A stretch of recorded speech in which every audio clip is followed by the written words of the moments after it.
it's great to see that so many of you have got such a vested interest in the topic, and you've chosen to give your time to learn a little bit more about it. I know that there are some of you in the audience that are psychologists and psychotherapists and things that I can't even pronounce. So hopefully this will prove inspirational for you as well.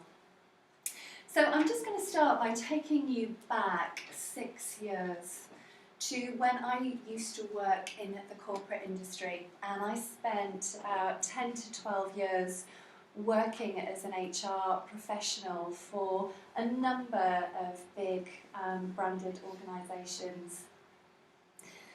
And yet what I discovered was that no matter who I worked for, I never seemed to see the kind of results that the organisation were really looking for when it came to improving performance, when it came to reducing absence, when it came to driving employee engagement. So everywhere that I went, things only ever seemed to change incrementally. We never really got the results that we were looking for. And I remember particularly when I worked for the NHS, I used to have to sit in front of a strategy board every single month. I'd have the Deputy Chief Exec, Finance Director, HR Director, and I was responsible for a division of about 2,000 people. And the NHS does have a lot of challenges in terms of absence rates and engagement rates, and every single month it was like, what are you doing to reduce absence? And every month I would think, I don't know what else I can be doing. You know, we're referring people through the absence policy and process, we're referring them to occupational health, we're making sure that our managers are having return to work interviews, we're doing all of the general things that you can do, but nothing was changing. Absence levels were increasing, and the cost of absence to the organisation was increasing. Now, of course, depending on the type of organisation that I worked for, some of the issues did vary a little bit, and the size of the organisation obviously proved an influencing factor. But it did boil down to the same thing. We weren't getting the results that we were looking for. So I decided to start to study psychotherapy, because I thought, okay, I've had my HR training, I've got my CIPD training, but actually, despite being responsible for the human elements of an organisation, nowhere in my HR professional training did I actually get taught about people and why we do what we do as people. So I started to study psychotherapy, and I got about halfway through my training and I had what I would class as my light bulb moment. I was in the pub, which is where I believe all light bulb moments take place, and I was talking to somebody about what I'd just been learning around patterns behind problems, and it was almost like I'd been slapped across the face, and that I just thought, this is what is missing in the corporate world. You know, we're great at reacting to problems, but we're not trying to prevent them. And I thought, wow, if people had a fraction of the type of knowledge that I was gaining as part of my diploma about how to take care of themselves, about how to understand more about the hows and whys of the human brain and physiology, and how to protect themselves to be healthier and happier, I thought that would resolve so many problems. And there were organisations that I were working for that not only just in terms of the cost of absence we were spending money, but we were spending money on counselling services and EAP lines. And again, I realised that we were trying to tackle the problem from the level of the problem instead of what can we do to prevent people from getting into that space in the first place. So I thought, okay, well, I've got a choice here. I can either continue working in HR and doing what I do and doing what I enjoyed, or I can make a change. And I decided to make a change. And I started by setting up my own clinic and just working one-to-one with people initially. And the people that were coming through my door were people who had depression, they had anxiety, they had stress, they had post-traumatic stress disorder, they had all of these kind of mental health issues.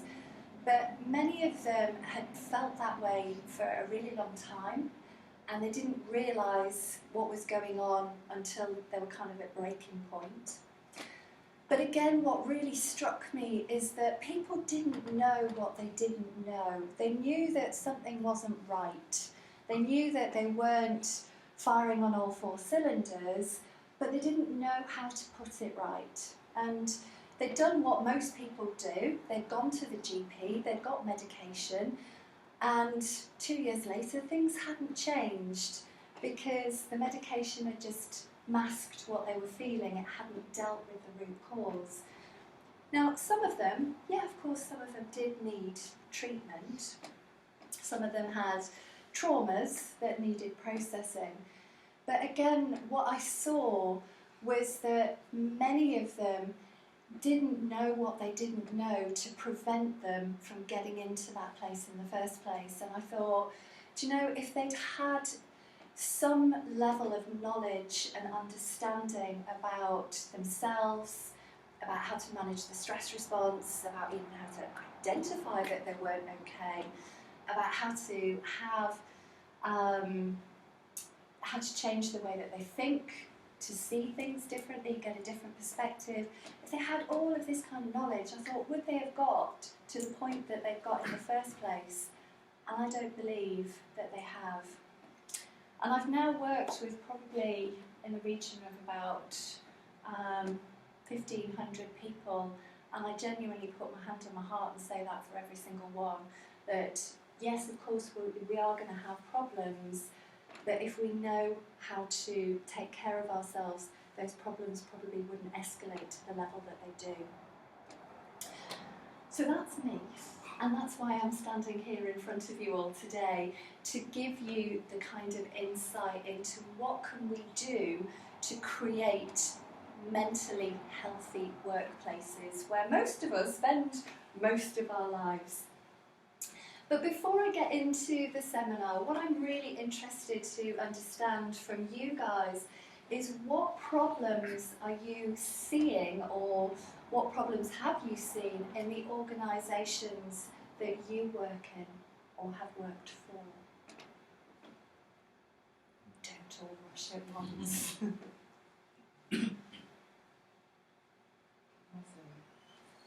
Obviously, probably pressure and workload and not getting support. Not getting support. And would you say that that was not getting support in terms of management support, organisational support? What kind of support?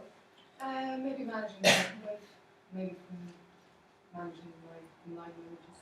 Yeah. Probably a little bit being left to, we'll just carry on, see how you get on rather than actually be dealt with.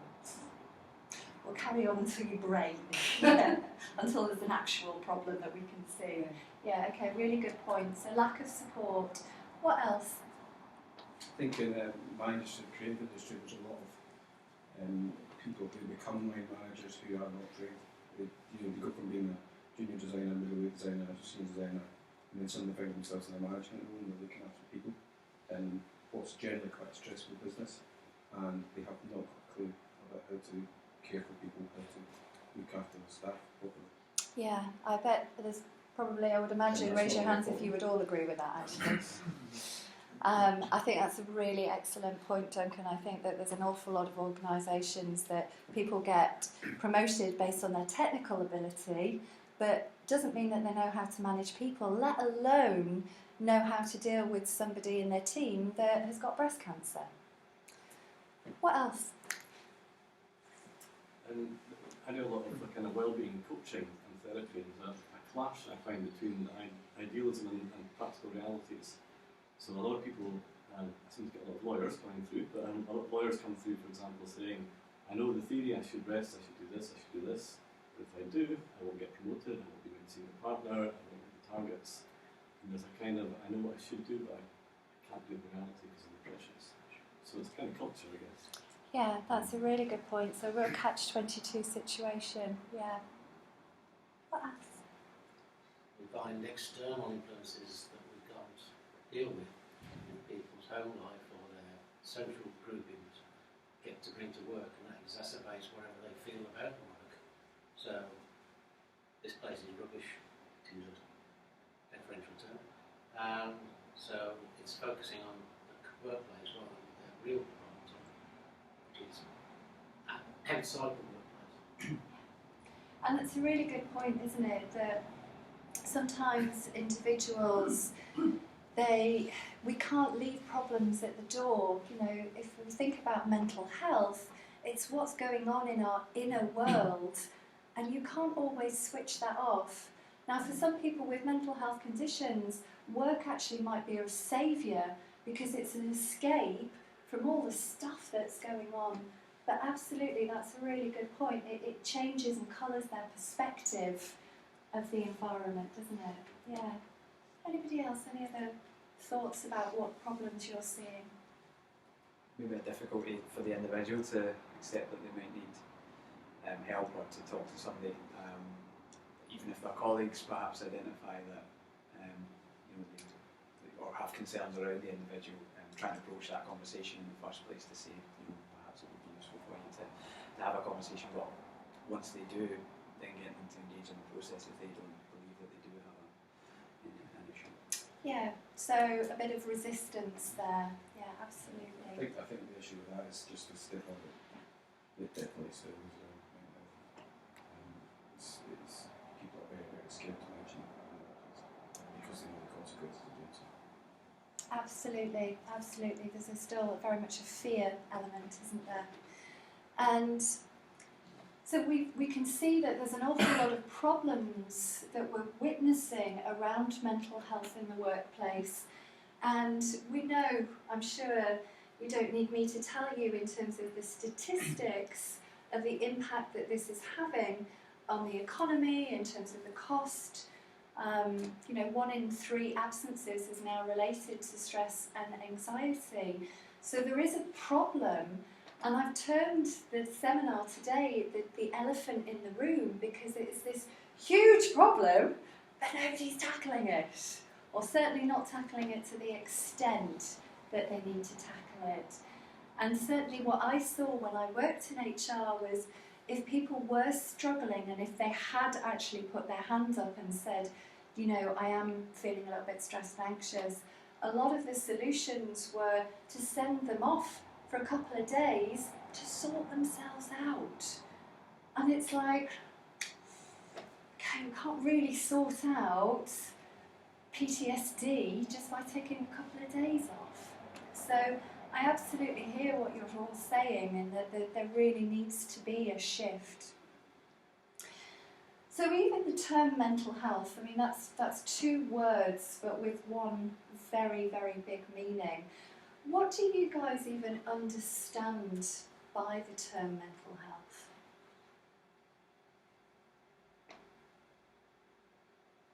And I know you will know, because you're a therapist. Would be an individual state of mind. Yeah, an individual state of mind, yeah, absolutely. It could be kind of that. In a healthy state of mind or unhealthy state of mind. Yeah, absolutely. What else does anybody understand by the term? It could be clinical or circumstantial. It could be fixed. Yeah. You know, so I would say it's maybe somebody's ability to cope with situations that are bound to arise for most people. no, that's a very good point. I really like that because I'll be honest with you, I hate the term mental health. I really do. I think it implies that there's a problem, that there's something wrong with you. And actually, if you have a mental health condition, there's nothing wrong. It's just that you're not okay. You've lost your ability to cope. You've gone from a place of being okay to not okay, and something has just tipped you over into that. But the label mental health, it still does have that, oh, I don't want that identity, I don't want to be stigmatised by that label. Now, there are a number of mental health conditions, and there are some of them which are the more, I suppose, serious mental health conditions like schizophrenia and bipolar. But for the purposes of what we're talking about today, thinking about those that you are more familiar with in a work context, we're looking at things like anxiety. Now, anxiety in itself can also be broken down into things like PTSD, which is post-traumatic stress disorder, which 1 in 10 women and 1 in 20 men have, or will have at some point in their lives. Obsessive compulsive disorder, where you feel the need to do something all the time. For me, it's eat chocolate. Generalised anxiety. Again, it will be on a spectrum. Some people will feel anxious at certain situations, at certain times, whereas other people will have levels of anxiety present all day, to panic attacks. So anxiety can cover quite a number of different aspects. Stress, depression, they tend to be the most common mental health disorders that we would see in the workplace, because you can still go to work and you can still function with them. And I think this is a really a big part of mental health in the workplace, and that organisations are not necessarily aware that there is a problem, because if they've got people that are still at work, they don't necessarily see that as a problem. But the challenge with mental health in the workplace is it's hard to spot. And mental health, it really can work on a spectrum. At one end of the spectrum, you could have somebody who's maybe just going through a little bit of a tough time. Maybe they're having some challenges with their relationship with their partner. Maybe they're going through a divorce, and so they're having problems sleeping. They're having issues with their gut function because they're quite stressed, so they're struggling to digest their food. They're struggling to focus and concentrate, and they're not firing on all 4 cylinders.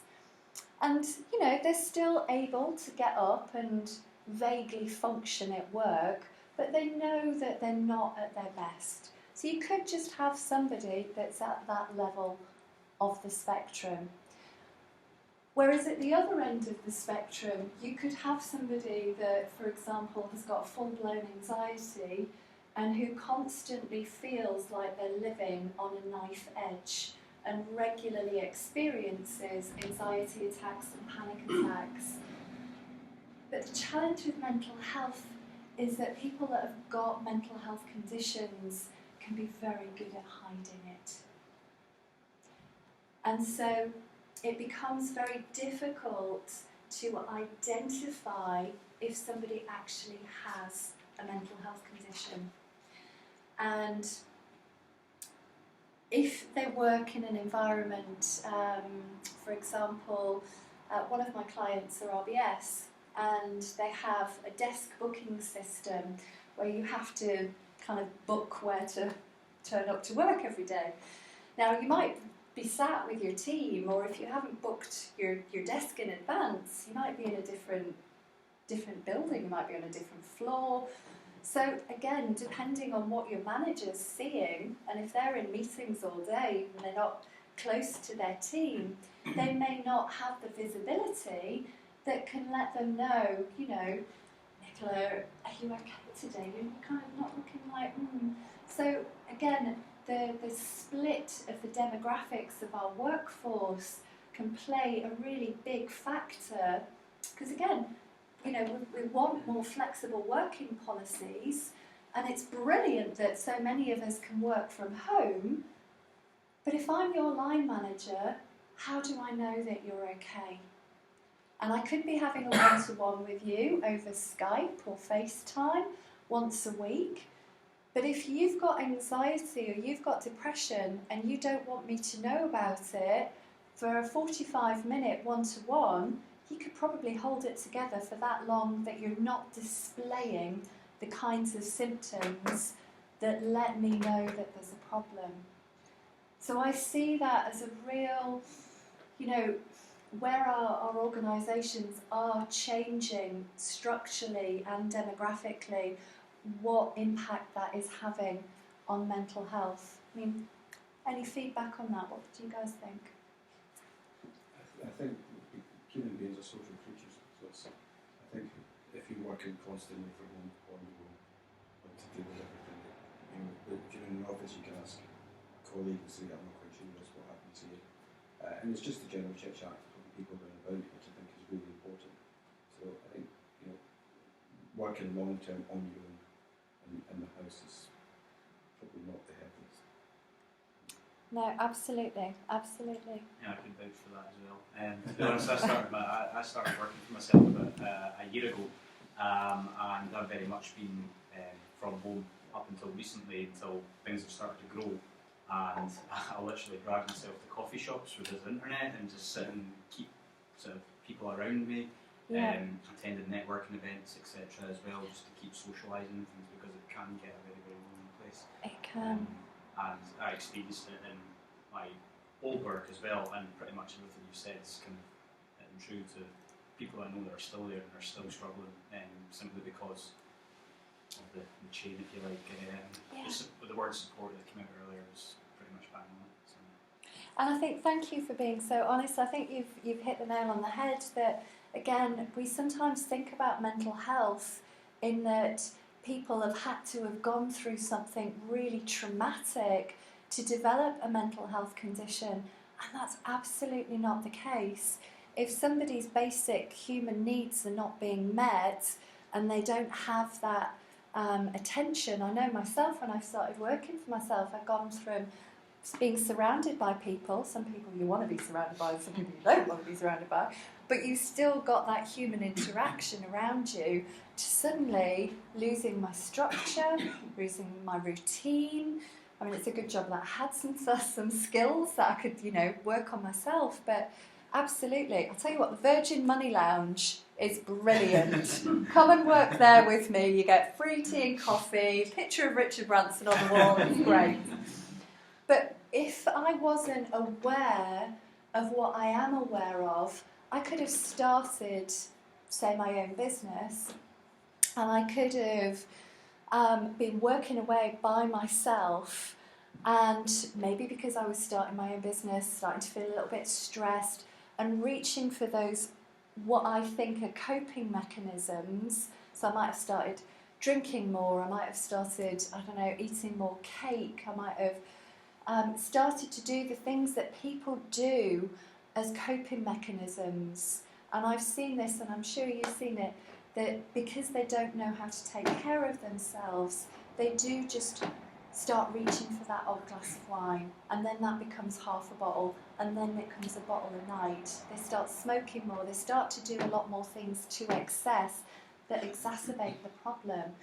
And then maybe they start getting depressed because they're not sleeping properly at night. They're not getting serotonin. Serotonin's a neurotransmitter that's responsible for regulating your mood, your appetite, your libido. 90% of that is produced in deep stages of sleep.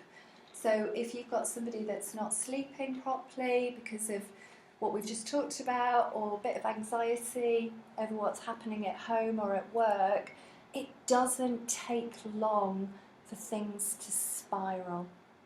It really, really doesn't. And the challenge with your employees is because they don't know what they don't know how to turn things round. They know that they're not okay, but they don't know what mechanisms that they can put into place because we don't get taught about it. You know, we have nowhere, although it's starting to change, it is starting to change. There are schools that are investing in teaching children meditation, for example. If you go on the internet, you'll find all these little 5-year-olds sat on the floor just like this. It's just absolutely gorgeous. So they are starting to teach people about the human brain and how it functions, but most of us haven't got a clue. So we find ourselves in the depths of needing help before things become too late. So,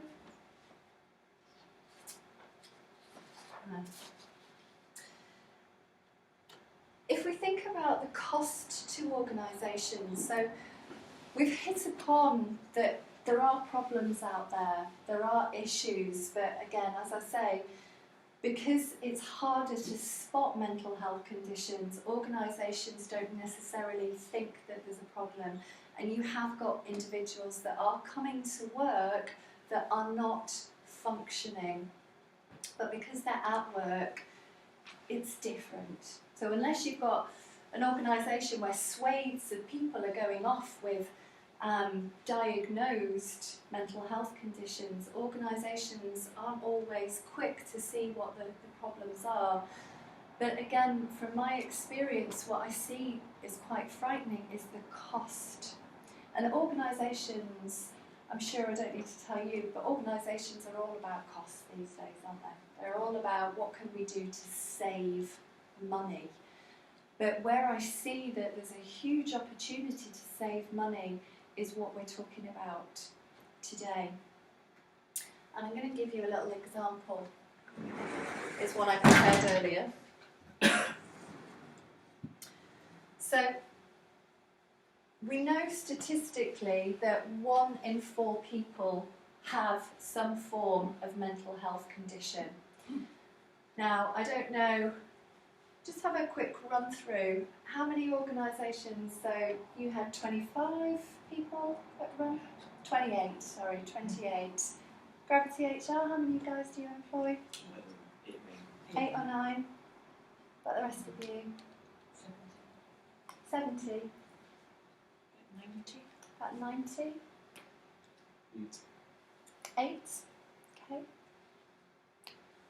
So even in the smaller organisations, if 1 in 4 people has a mental health disorder at any one time, it's highly likely that there's already somebody, even in a company of 8, that's struggling. If you've got a company of 70, 80, 90, I'm going to let you do the maths in a moment. If you've got, say as an example, you've got a company that's got 25 employees. 1 in 4 have got a mental health disorder, and say that there's 6 people in that organisation that are struggling with something. Average salary, 26,500. If we measure that as about an average of £100 a day, so it's about 70 odd, but if we add on costs of holiday costs and all the rest of it. Average number of days absence, 9. Cost of absence, based on just that 6 people, if each of those 6 people take the average number of 9 days absent, that's £5,400 already in absence. Cost of presenteeism. Now, in many ways, I think this is a bigger issue than the actual cost of absence. Presenteeism, if we can suggest that if somebody has got stress, anxiety or depression or something similar, then they're only going to be functioning at 50% capacity. Their brain has already shut down in terms of giving them what they need to access the higher brain functions. Because when we have stress, anxiety, depression, we're effectively in survival mode. Now, your brain doesn't know the difference between what's reality and what is imagination. So it doesn't know that you're not in danger. You can be sat at your desk feeling like you're on a knife's edge, but your brain doesn't know that, there isn't a man there with a knife at your throat. So it's already gone into survival mode, so it's already trying to protect you. And if you're in survival mode, you're in survival mode. You're not in performance mode. So we can assume that you're operating at about 50% brain function. So if we've got those 6 people, those 6 employees at 50%, if we make a conservative suggestion that for 20 working days they're at 50% capacity, times that by your 6 people, that's 120 days. 50% of your daily rate, 50 quid, times 120 days, that's 6 grand. You've lost in productivity. So the total cost, just for 6 people, you're looking at 11,400 quid. Now that's 6 people, 25 employees. So if you work for an organisation that's got about 90, that's a lot of money. Now, again, I see and I talk to a lot of chief execs and a lot of HR directors that because they're not seeing the cost in terms of people being off work, they're not recognising the money that they're losing in terms of productivity. But it's not just about productivity, is it? If you think about somebody that's at work that's not fully functioning, what other impacts do you think that that's going to have on the organisation? Any negativity can rub off on other colleagues. Absolutely, negativity running off, that kind of spreads like wildfire, doesn't it? So yeah, negativity rubbing off on other colleagues. What else? Workload's going, something's got to go somewhere, so if they're only doing 50%, the other 50% is getting picked up by other people potentially, then they're not going to think that will happen because they've got their own. Absolutely, absolutely, thank you. On the clients, for sure. On the clients? In what way do you think? Well, with how they present the company, they're not going to be so open, their social skills are not going to be so good. Absolutely, I think that's a really good point, Anna. Social skills. If you have a mental health condition, if you're not in a good mindset, let's call it a good mindset, I like that term. If you haven't got a good mindset, then you haven't got access to the kind of parts of you that can really connect with another human being. Because when people have mental health conditions, it's almost like you live in an inner world. It's like you feel that very isolated you can feel. You feel like the world's against you. You know, you're not going to be like, oh, hi, Neil, how are you? Brilliant to see. You're not going to be able to display those qualities as readily as you would if you were in a really good place. So absolutely, so it could have a knock-on effect on clients. What else? Confidence, ability to do your job. Absolutely, confidence. I see that time and time again, that absolutely gets knocked on the head because they start to doubt themselves. And again, it's not just about anxiety and depression and stress, it's about what that starts to do to your thought patterns, to your self-esteem. And thoughts, oh my goodness, I mean, how many of you have had negative thoughts? I would imagine every single one of us. And again, unless you know and understand how to manage your thought processes and stop your thoughts from thinking you, thoughts can seem like they're very real, and especially when they've got emotion behind them. you can start to believe all of that guff that goes on in your head. So absolutely, that's a really good point. What else? Decision making. Decision making? With the stress, you might make the wrong decisions. Absolutely. You're a top manager, a CEO. Yeah. And there will be different impacts depending on the types of positions, won't there? But that's a really, really brilliant point. You know, if you're up there at the top level, then, or if you're a trader and you're managing multi-million-pound portfolios, you're going to need to be firing on all 4 cylinders. What are the other kind of impacts that we might not necessarily see but are just as important? Have a knock-on effect to your colleagues. If you're negative, they become negative, so they are then dragged down into your spiral. Absolutely.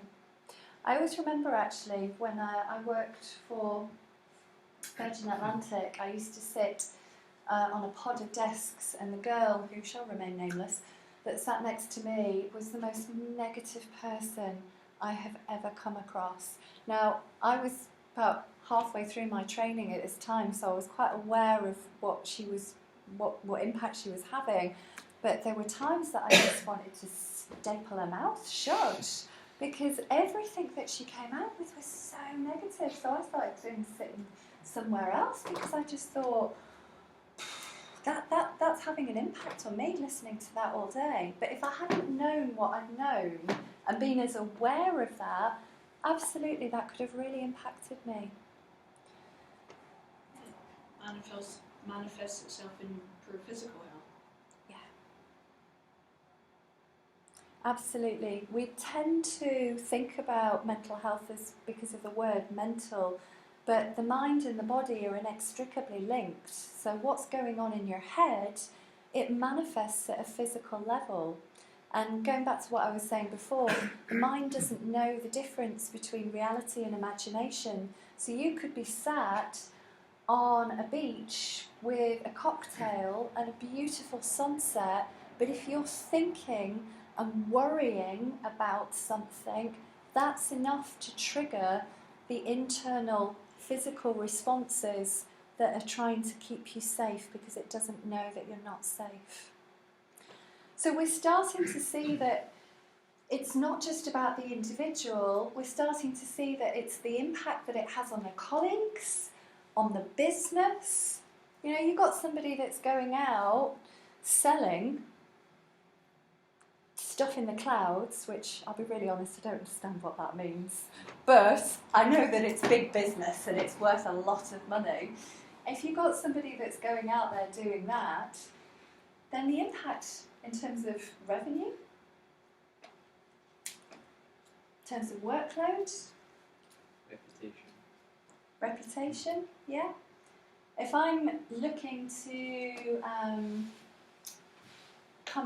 if you're looking to recruit and people are starting to find out what your organisation's like, I discovered something recently called Green Door. Has anybody heard of it? Glassdoor. Glassdoor, sorry, not Green Door. It's like TripAdvisor but for companies. And I was looking at some of the organisations, and like anything, there's always going to be mixed reviews, but if there's an awful lot of people that are saying that they don't treat people well, you're not going to really want to go and work for that company, are you? So mental health can be like poison ivy in the sense that it can spread into these areas of your organisations. But what I would also say is we tend to think about mental health in that we're trying to resolve a problem. And yes, we are trying to resolve a problem. But in the same way that when I worked in HR and I started to get the insights that I was getting, I thought we could spend so much time and energy and effort trying to resolve the problem, or we could just prevent the problem in the first place. Because let's face it, trying to change a culture isn't always easy. It can take time to change cultures. It's not something you do overnight. And you can keep ploughing money into EAP schemes and into counselling services. And I'm not suggesting that we don't need those, but what would be better for your organisations to be using these schemes or not need to use these schemes in the first place?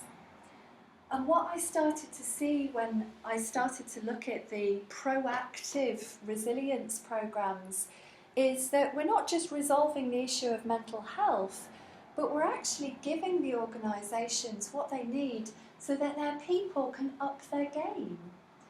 And, you know, with my background in HR, I saw so much money that was getting spent on leadership training, on management development training. But unless you understand how to manage your internal behaviours and emotions and thought processes, you can't perform at the level that you'd like to perform because you just slip back to default, especially if there's any level of stress going on. And I was with a guy yesterday who's the owner of an IT consultancy, and he was saying actually what he would be looking for is they employ people like software architects. So these people are very highly skilled, they earn very good money, and they genuinely are an asset to the company because these people, they build applications, they build programs. So actually what he needs from his people are individuals that are brilliant problem solvers. He needs people that are very solution-focused, orientated, that are very creative. And so when you're running training and you're getting people on board, it's not all about treating the problem, it's also about actually what can this do to enhance the organisation. Similarly, I was talking to somebody who works for a PR company. Now, the PR company, I know for a fact, wouldn't want to be seen to necessarily run mental health training, but what they would like to see is productivity and creativity training. So sometimes it's also about how can you bring this into your organisation in a way that's going to create the buy-in, and sometimes it's a bit like marketing. So I'm just going to flip us over to look at how can you create a mentally healthy workplace. So it goes without saying, you don't need me to tell you that commitment has got to come from the top. It's like anything, it has to come top down.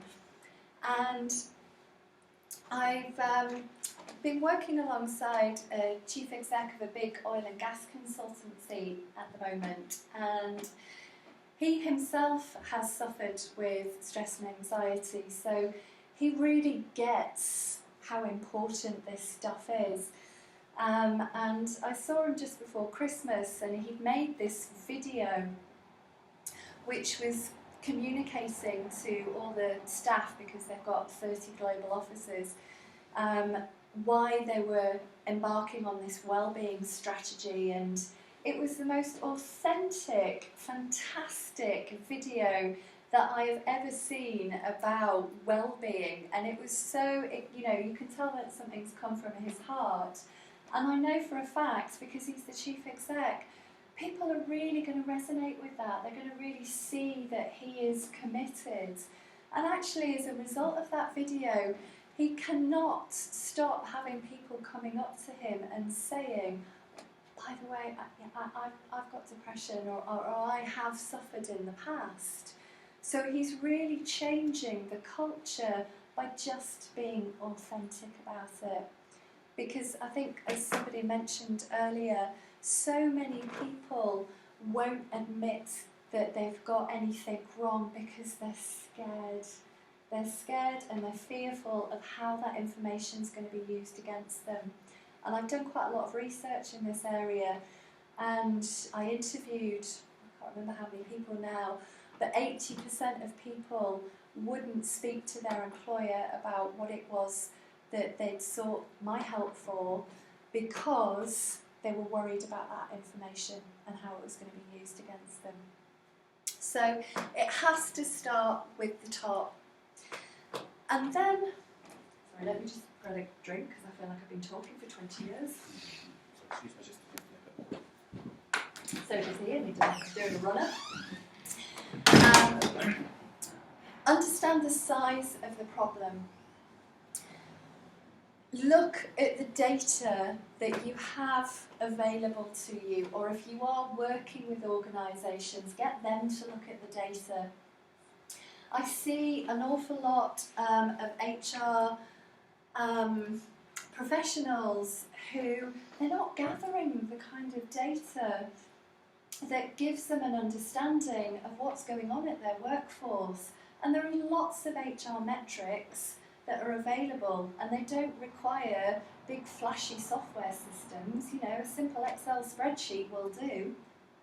But looking at cost of absence, looking at what's going on, as much as you can tell what's going on in terms of the reasons that people are going on sick leave, looking at the employee relations data that you've got, any employee engagement scores that you've got, you know, looking at all of this data to understand what is it that you are dealing with.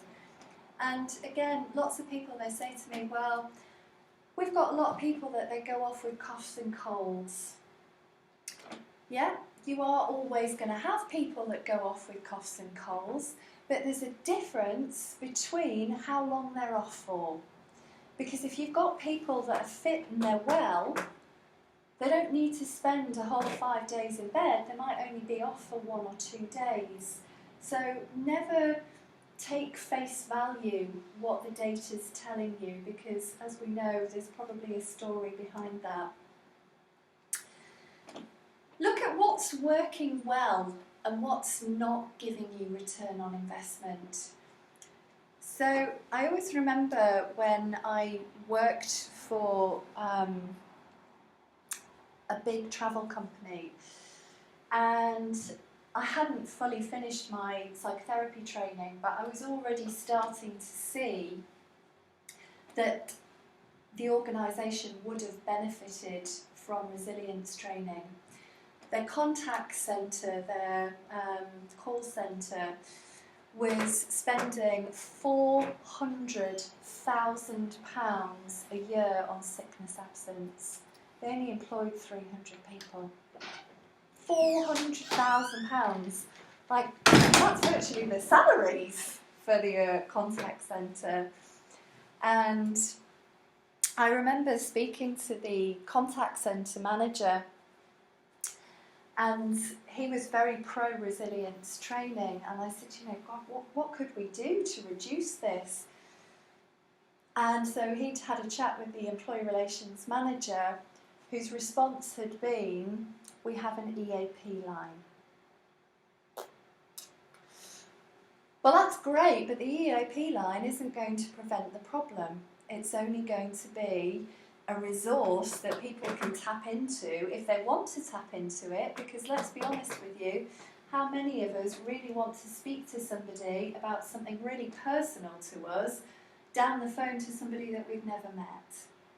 So again, look at what is giving you return on investment. If you're spending 50 grand a year on an EAP scheme, how is that working? Are you even measuring that return on investment? And also look at what is working. You know, sometimes we go straight to what's not working, but think about what is working in your organisations. You know, even in the small organisations, there's a guy I know in Glasgow that runs a very successful graphic design business, and I think they've got about 15 employees, and he takes them out for lunch on Fridays. Now, it might seem like that's quite a small thing, but it creates a big impact. So there will be things that you can do to create a greater sense of harmony and cohesion in the workplace that you're probably already doing. Get clear on your objectives. Now, I often see organisations that do something because they think that they should be doing it. And I see this a lot, in fact I have seen this a lot in the case of mindfulness. So have you all heard of mindfulness? Know what it means? Mindfulness has picked up a lot of press in the last, probably about 5 years actually. And it's great, I highly recommend being mindful. But just because you run a mindful program doesn't actually mean that your organisation needs it. Because unless you're looking at what problem you're trying to resolve, it might be that running something like mindfulness isn't what your business needs. And I see an awful lot of organisations that just do things, as I say, because they think that they should.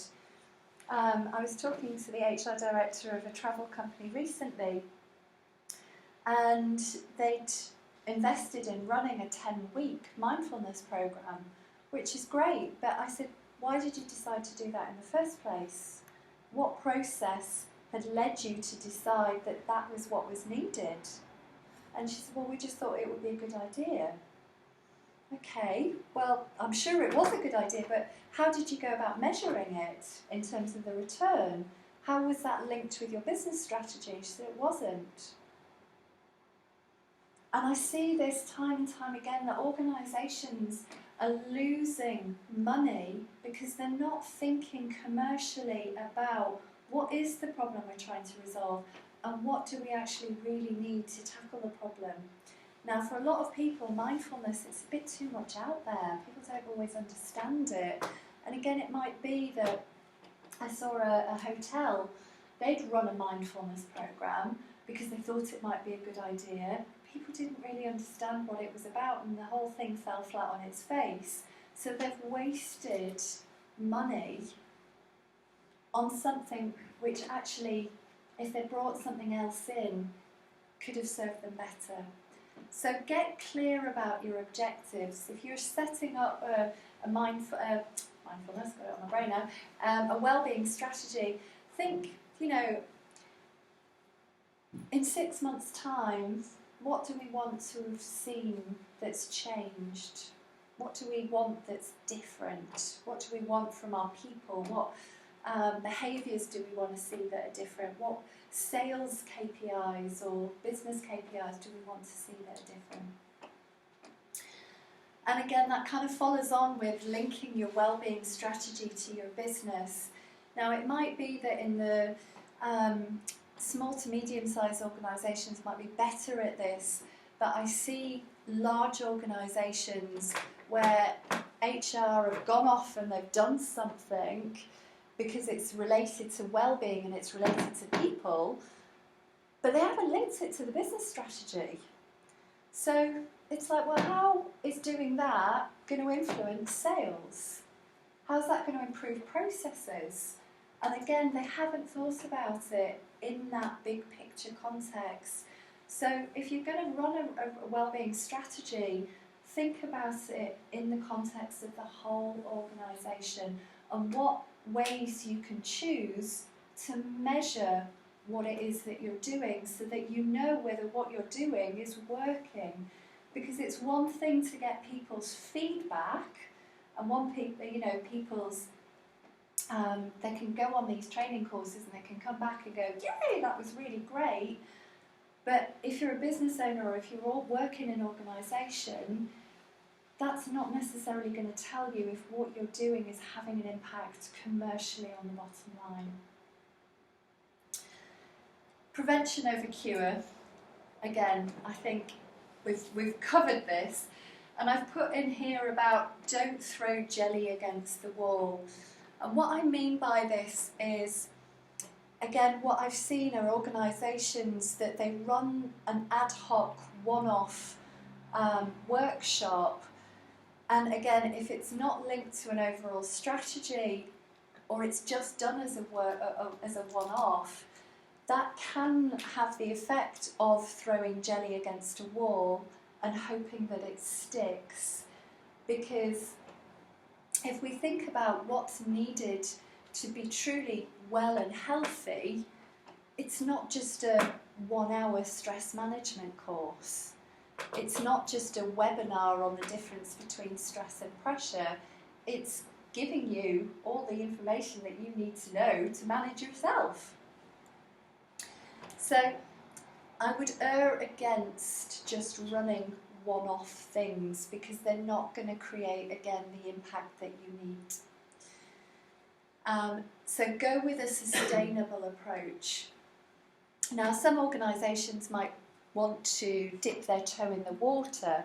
So, for example, I've just run a programme with RBS, and we've measured that, and we've got some really strong data that's showing actually what it is that's achieved, and now we're looking at how can we keep this alive. So create something that, again, your people are going to say you're committed to. Because if you just run something one-off, if you're working in that organisation, what would you think about something that's just a little bit, oh well, here they go again, or something that's just a bit hit and miss? And then finally, participation. You can have the most amazing programme, but you've got to have people that want to attend. And sometimes it can be making the decision about whether you have something that's mandatory or whether you have something that is voluntary when it comes to participation. Now, obviously, if it's voluntary and everyone goes and volunteers to do it, brilliant. So you've got to sell it in a way that's going to make people want to volunteer. Now, you will not reach absolutely everybody. And, you know, Neil made a great point that if you're in denial that you need something, then you're not going to sign up for it. My dad works for GlaxoSmithKline, and he's a right Yorkshire man. And he would just say, in fact he has told me, that, you know, he said, well, what you do, love, it must be good because Glaxo do it. And I said, well, have you been on any of it? I don't need that. Now, you're always going to have people, I'm sorry, Dad, if you're listening, you're always going to have people like that, so you're never going to reach 100% of the people. But that's like marketing. You know, marketing is not about reaching everybody all the time. It's about having your market selected. But think about what it is if you're running wellbeing training or resilience training. What can you do that's going to entice people to come along? So it might be that you don't, as I said earlier, market it as mental health training. Maybe what you market it as is boosting your inner confidence. Maybe it's about improving your productivity. Maybe it's about becoming invincible. Maybe it's about, I don't know, something. You can be creative. So those would be the kind of top actions that I would ask or invite you to think about when creating a strategy. And again, it will be, you know, thinking about the work that Gravitate HR do, is making sure that you've also got policies that support having a mentally healthy workplace. If you've got people that have to travel the world on a regular basis, but they're not getting time off in lieu because there isn't a policy for that, it's kind of going to go against the grain. So again, it's about thinking big picture. But what I would suggest is that when it comes to anything, you don't have to try and do everything all at once.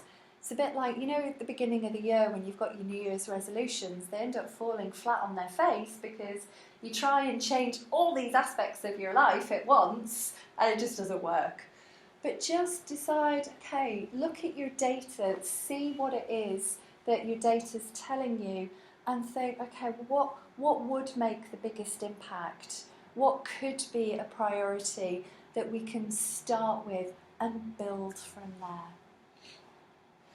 Now, I really do feel like I've been talking for 50 years, so really keen to pass over to you guys and get your thoughts, anything about what I've said, how that's resonated with you. Are you all hit your lull after lunch? I think there's a risk, with participation that the people who might benefit the most from it are the ones that are maybe most likely to say, I don't want that, or I don't need it.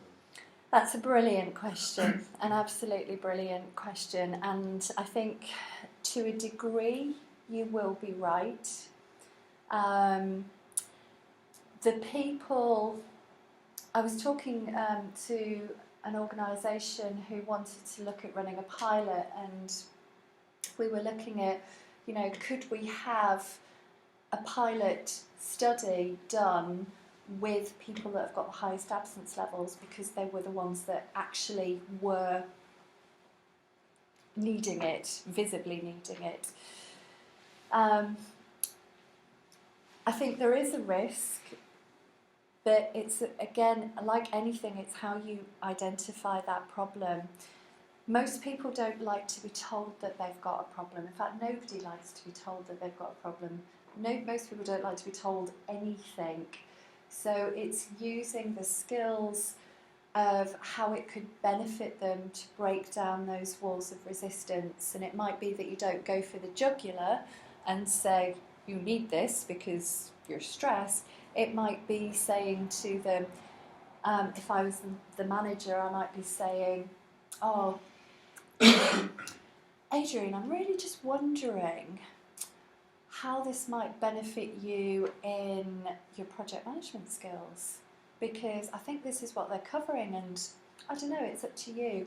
It's really using those skills, and again, we see that this, and I'm sure you would agree, the gap in management development around being able to handle these conversations. So, good point, but again, I think it will always come down to how it's approached. I think sometimes in this kind of training it can give a benefit in their personal life as well, and that's maybe a kind of another selling point.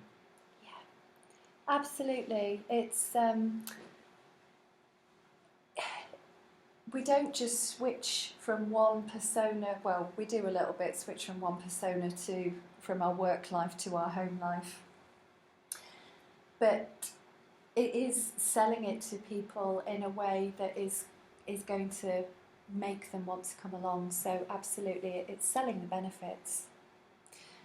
I think the right word it was to be, you have to think incredibly carefully about it, because if you have someone who's borderline depressed and stressed, and you say to them, I wonder if this will help your project management skills, I wonder if this will help you output, then they automatically when you take that as a negative and think, God, what have I done? I'm not performing in that.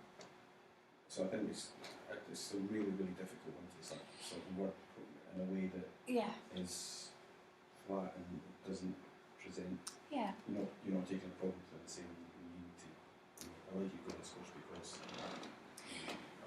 Absolutely, and it also comes down to the relationship that you have with that person, because if the manager's doing the job that we require managers to do, then they would have the relationship, you would hope, that they can have that conversation, that they've already spotted that there's something going on. And, I do see from my HR days and what I do now that I think managers are an area where they need additional support, because it's not just about giving them the skills that they need to be able to manage people, but it's being able to give them the skills to identify when somebody's not okay. But if you're dealing with people all day, every day, and you're dealing with people's issues, that's incredibly draining. Let alone if I'm coming to you and you're my manager and I'm saying that I've found a lump in my breast and I'm worried that I might have breast cancer. I mean, that's like a whole different skill set. And I'm not saying that people deal with that every day, but I might come to you and say that, somebody in my family's just been diagnosed with cancer. How are you as a manager going to deal with that? Because you can't just leave that at the door when you go home. So there's a huge area when it comes to mental health that isn't being tackled, and that's It's supporting stress our managers managers. are- the managers that aren't trained must be stressed that because they don't know how to deal with these situations. Absolutely. And, And it's absolutely and it's also for you it's different if you guys in the room, if you're decision makers, but if you're going to your chief exec, if you're going to your managing director, to your finance director, whoever holds the purse strings, and saying we need to do this, 9 times out of 10 the first question is going to be absolutely. So you can stand there and you can talk about the benefits, and everyone in the room, I'm sure we're all singing off the same hymn sheet here, but in terms of really getting this stuff through, sometimes you have to just talk in terms of cost, in terms of what does your finance person need to know it's going to save you money, and you know yourselves what the other benefits of that will also bring. maybe quite an interesting way to put it to finance people is a lot of companies have disaster recovery plans where they have all the data off-site, they have machines ready to go if they need something should there be a catastrophic failure in the IT systems and things like that. And it's exactly the same thing. Yeah, very good point. Who does it well? What are the best examples you've seen of mentally healthy workplaces? Oh, that's a really good question. And there are few and far between, actually. I was when I first started going into this, I was looking for some data. I was looking for some reports of organisations that were doing it well and that were also getting the return on investment. And I found a report that PwC had done on Australia. That's how far behind we are in the UK. Australia are amazing, but they are amazing because there's sunshine. But in terms of their organisations, they're so much more pro on resilience training, on mental health. They really, really are.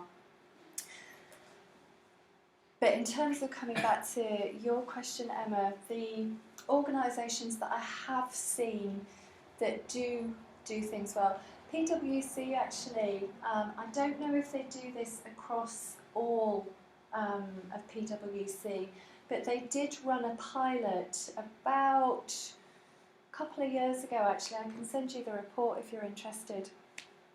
And they'd done a resilience programme and they were starting to see what the return on investment was, and they were seeing significant results in productivity and engagement, and so they were looking at rolling out that to the rest of the organisation. RBS, I see them doing that in bite-sized chunks. Deloitte. You wouldn't imagine it, but actually Deloitte have got a really progressive approach.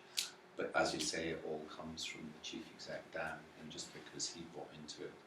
But they have mental health czars in each department now, whose role is simply to look after the kind of functioning and well-being of everyone within the team. Fantastic. Oracle implemented a resilience program about a year ago, and Oracle are a big organisation, but Oracle have already saved over £1 million in sickness absence as a result of their resilience programs. Organisations that I've worked with, I have worked with the NHS, but that was one small area of a trust, so it wasn't the entire NHS. But there are examples of organisations out there that are doing it, but it's just not to the level that we need.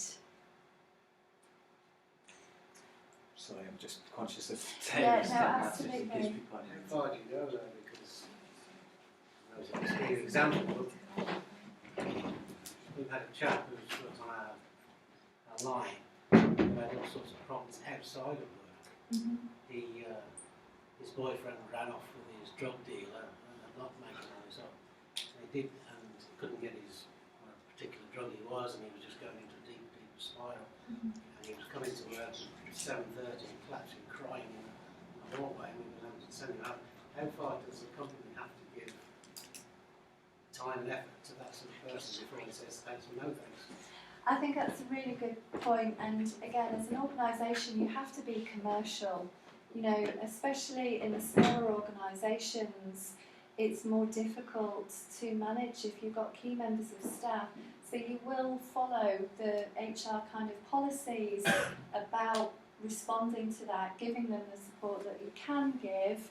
But yeah, I'm not saying that you can't not be commercial. Sometimes you do have to think about what does the organisation need. I'm conscious of time, so just before we finish, if all organisations are very different in terms of their challenges. So because you've all got such a wonderful vested interest in mental health, and I really respect that, if any of you would like a complimentary health analysis, then I'm more than happy to come and have a chat with you, look at what your organisation's doing and give you some ideas of what you could be doing differently. So if that's something that you would like, or you would just like to receive any of the reports that I've got on mental health, then if you just want to leave your name and details on the sheet before you go. Any questions before we finish? Okay. Well, I hope that's proved useful for you. Thank you very much. If there is something you think about afterwards, please don't hesitate to give me a call. All right, thank you. Thank you very much. Thanks, Sara. I think that very